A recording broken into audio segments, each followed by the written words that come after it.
Hello everyone and welcome back to this channel. In this simple video, I'm gonna show you how to make music videos in the CapCut apps. So prepare your videos and your music and just tap on your project, select the videos, for example, and after done, you can select music. Just add the audio. Just click audio, select sound. You can select sound from TikTok, you can select sound from your video. Just extract the sound and you can select audio from your files. You can select audio available here.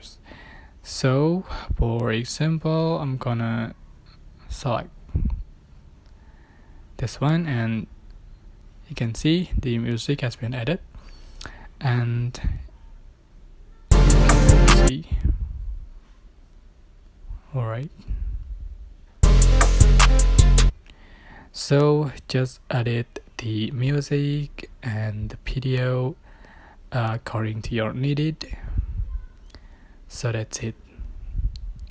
So simple. I hope this tutorial was helpful for you. Don't forget to like, comment, share, and also subscribe to the channel if you haven't done that already.